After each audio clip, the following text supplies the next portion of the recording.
The suplex, the granddaddy of all takedowns that made you look like you got punked. It can either be belly to belly or belly to back, and it requires you to be underneath your opponent's armpits that have a tight wrap around their chest. Then you start to bring them on top of you until you can bridge hard enough to create the arch before you put them in a world of pain and suffering. Bonus points if you land directly on top of them. The Uchimata, known as the inner thigh throw because you use your leg to lift at the inner thigh, then you throw them over the top. You step in close with a deep hip rotation, then lift their thigh with your leg as you pull so you can create a fulcrum effect to send them forward. The Horaigoshi. You pull your opponent in, and similar to the Uchimata, you're going to lift them with your leg, but you're targeting the outside of their leg to lift them and throw them. The Ogoshi.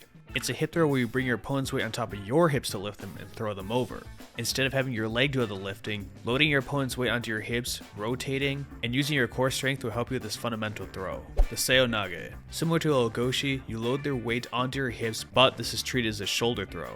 You want to drop lower than their center of gravity, use your back and shoulder as a lever, then throw them over the top. Kane Basami. This is a scissor leg takedown, but it's not scissoring in a fun way. You throw one leg in front of their knee and the other leg behind their knee. With enough force in different directions, you can definitely buckle them and make them fall to the ground, and with a ton of force, you can tear some ligaments. Osotogari, the takedown that even your grandma can do. In Osotogari, you step to the outside of your opponent's leg and use a large sweeping motion with your own leg to take them down. It's really just a large outside sweep to the leg, so you may see some variations on this one.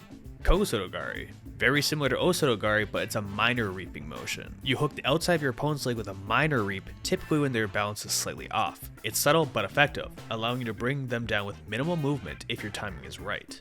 Ouchigari. It's a powerful inside leg trip that relies on both off-balancing and reaping to bring the opponents to the ground. Osotogari was a major outside reap, this is a major inside reap. Kouchigari. Similar to the last one where this one is inside, but it's a minor reap instead of a major reap. You approach from a close stance, hooking their foot with yours and pushing their upper body backward to off-balance them. Make sure to smile for the camera because this one's always popular on Instagram. Sumigaishi. This is a sacrifice throw where you use your opponent's forward momentum against them. Start with a strong grip and step a foot between their legs, hooking around their thigh or hip. As you fall back, you're going to pull them towards you while lifting with your hooking foot, flipping them over your shoulder. The double leg takedown. This is a foundational wrestling move where you lower your level, grab their legs, and drive forward. You pull your hands one direction and drive them the other, causing an imbalance and ultimately giving you a stylish takedown. It has variations where you may lock your hands together to pick them up and slam them, or you can run them over by just throwing your head into their chest.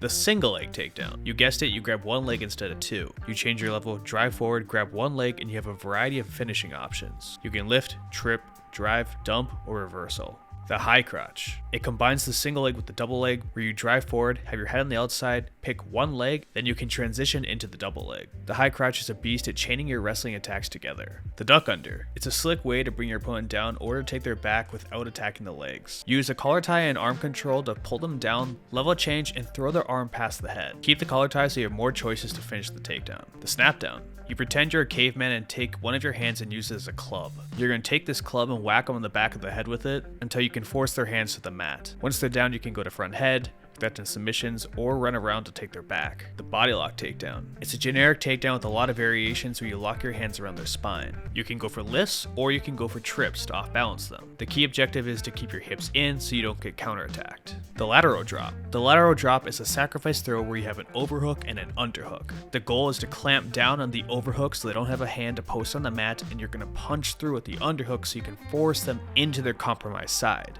There's a lot of variations to the lateral drop where you'll see it as a counterattack or you'll see it done with locked hands. When you fall to the mat, you fall to your shoulder and not to your butt so they don't end up on top of you.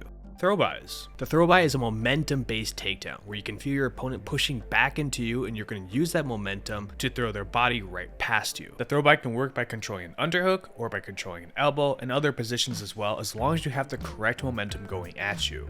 The sponsor. Takedowns are one thing, but being able to look stylish while doing a takedown is another. And the sponsor of today's video is Xmartial. At Xmartial.com, you can pick out some of your favorite gear that includes rash guards, gis, shorts, apparel, you name it. Whether you pick a stylish outfit or a funky outfit, all of them are going to feel great on your body. But the best part is that if you use promo code Tyler10, you can save yourself some money on their website while picking out your favorite merchandise. So go to Xmartial.com with my promo code Tyler10 and go throw your friends on the mats. The ankle pick. In an ankle pick, you reach down, grab their ankle, and pull while pushing their upper body back. It works well with really long limbs and it doesn't require a bunch of driving force to finish the takedown.